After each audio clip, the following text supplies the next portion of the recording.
In this episode, an asthmatic travel writer and her concerns for not only her health, but the travel industry, the death of a singer from coronavirus, and the sea turtles claiming back their habitat. Welcome to the new daily World Nomads Podcast. We'll be keeping you up to date with travel alerts, information about coronavirus, and sharing some uplifting news and views to inspire you and keep you smiling. Hi, it's Kim and Phil with our daily COVID-19 episode, and I can't wait for Phil to share those details about the sea turtles. But we're kicking off our headlines at the time of recording with some sad news. Yeah, the songwriter you mentioned, Adam Schlesinger, he's the co-founder of Fountains of Wayne and an Oscar-nominated songwriter. He's died from complications related to coronavirus. Very sad. At the time of recording, there were over 900,000 cases of the virus globally.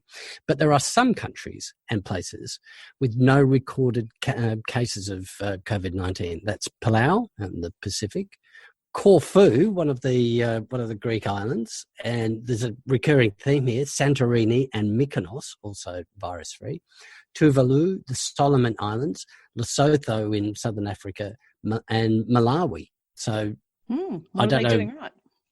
Not reporting? I don't know. Well, that's true.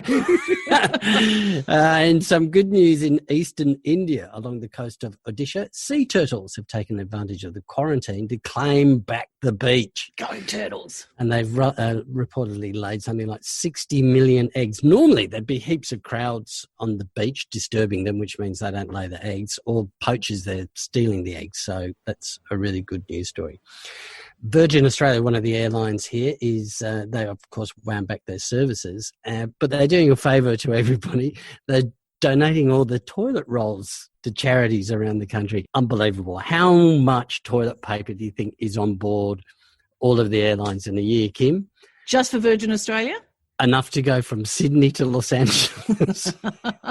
What a stat. A big hi to travel writer Cassie Wilkins. She's been like, look, you and I do the podcast, but because she's been in isolation, she's been finding a lot of these great stories. So I need to credit her for that. But she's out of isolation now, so she won't be helping me anymore. Okay. You're on your own. Yeah, I'm on my own now. And she's got such a connected, that whole travel writing and travel blogger world. They're just, intertwined. So why wouldn't you call on someone like her? Now she's having a wine with someone, which leads me to the Italian flight attendant who went viral toasting himself in the mirror with a vino while in isolation. Thank you for coming, Chin Chin, Chin Chin, Chin Chin. Thank you, Chin Chin, guys, Chin Chin, Chin Chin, Chin Chin. Cheers. That's the way to do it. Ciao. And a huge shout out to all the single people in isolation or lockdown or can't physically visit anyone or catch up for drinks, dinner or coffee. Cheers to you too. That must be hard. And I have so many people that I've worked with that have given birth and their parents to new babies. What do you want to do with a new baby? Show them off, but they can't take them out there into the big, bad, wide world. Yeah. But, Phil, it's all for a reason to reduce the spread of coronavirus and protect the vulnerable, like Lola, who is asthmatic and in isolation.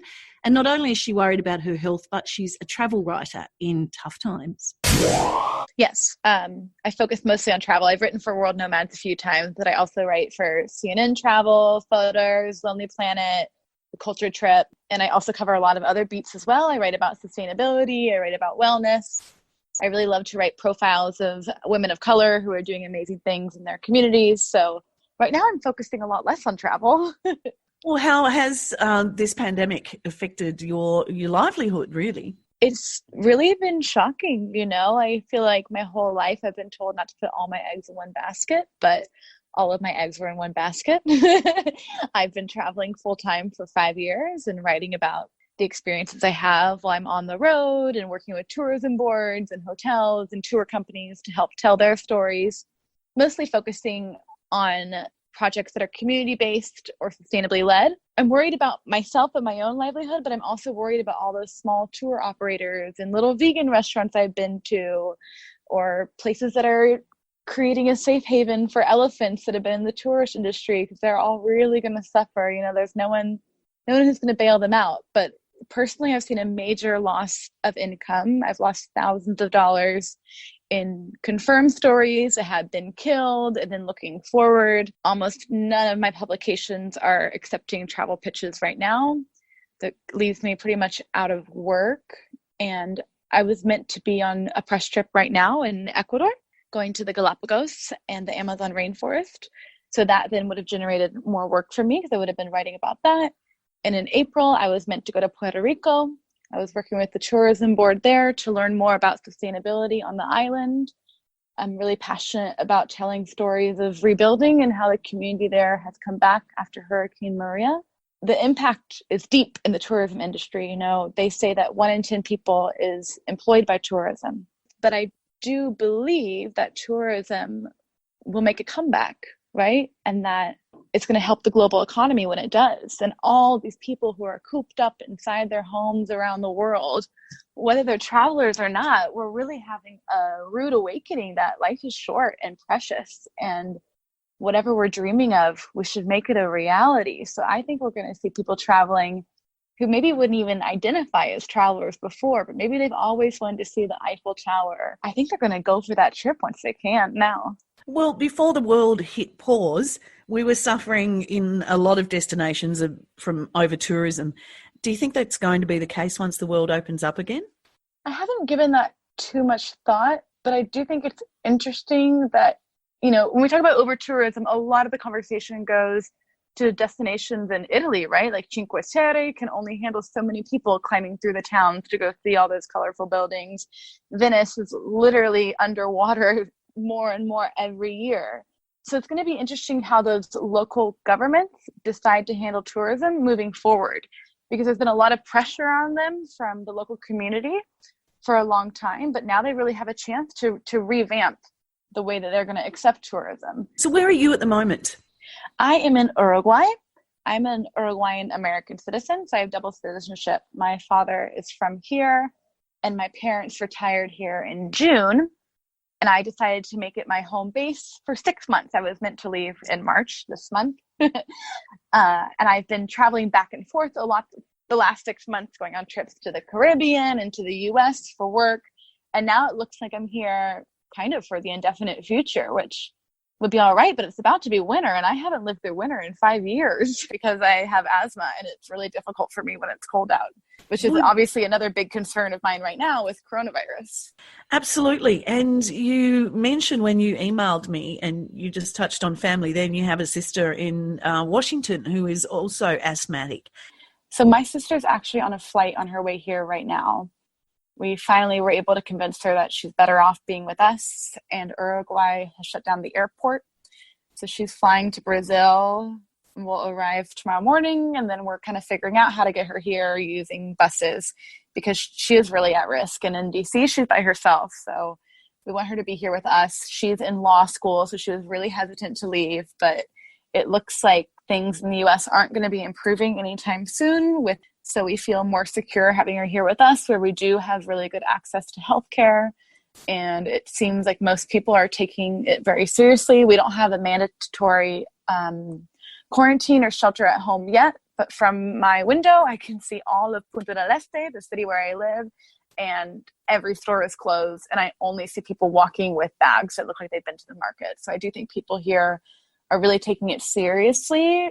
As of right now, most non-essential appointments are being encouraged to postpone. We've canceled all of my dad's upcoming appointments. About 2 weeks ago, in our building also, we can have doctors make house calls for free as a part of our rent, I guess. So when there's like a minor issue, we can have them kind of come here and assess us. And they came here 2 weeks ago for a non-related issue. And we asked them, what was happening at the hospital. And even 2 weeks ago, when we only had 4 cases in the country and not even in the city where I live, they were already preparing the hospital and making a separate division that was just going to be for people who could potentially have coronavirus, to try to separate that part of the population from people who are currently healthy, who are coming in for other issues. I haven't left my house for 2 weeks, so I have no idea what's happening out there. But every night at 9 o'clock, like many places in the world, we're going to our windows to applaud the healthcare workers and thank them for everything they're doing. Basically, everyone in my household is high risk. It's really terrifying. my mom has been going out to get groceries. My mom is 63, so she shouldn't necessarily be going out either. But she, compared to myself and my father, is, I guess, the least at risk. That makes me feel really guilty as their daughter. I want to be providing for them. I want to make sure they're safe.